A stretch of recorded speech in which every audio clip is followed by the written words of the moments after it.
అన్న ఇప్పుడు home town చేశారు కదా, ఏమైనా మెమరీస్ గుర్తొచ్చాయా మీకు హోమ్ టౌన్ యూస్ చేస్తున్నప్పుడు?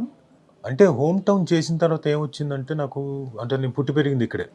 సో నా మెమరీస్ అంతా నా సంజీవ్ రెడ్డి నగరు, నా సాగర్ సొసైటీ, నా బంజారా హిల్స్, నా రోడ్ నెంబర్ 10 జూబిలీ హిల్స్, ఇటువైపే అన్ని ముడిపడి ఉంది నాదంతా.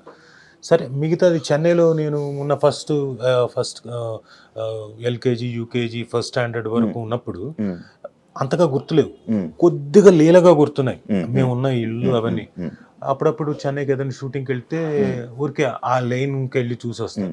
ఇప్పుడు నేనేంటంటే సంజీవ్ రెడ్డి నగర్కి వెళ్ళి B6F3కి మేమున్న మా పెద్దమ్మ వాళ్ళ ఇల్లు, మా పెద్దయ్య వాళ్ళ ఇల్లు, అక్కడికి వెళ్ళి ఆ తర్వాత మా అత్త వాళ్ళ ఇల్లు అటువైపు ఉండేది, బల్కంపేట దాటిన తర్వాత అటు వెళ్ళి ఇటువైపు సాగర్ సొసైటీ, బంజారా హిల్స్, అప్పుడు పెద్ద బిల్డింగ్ ఉండేది టవర్ హౌస్, అది ఇప్పుడు లేదు, నో మోర్, అది పెద్ద అయిపోయింది. అది మళ్ళీ సాగర్ సొసైటీ, మళ్ళీ రోడ్ నెంబర్ 10, ఇవన్నీ ఊరికే చూసుకొని వస్తాను. నా మెమరీస్ అన్ని ఇక్కడే.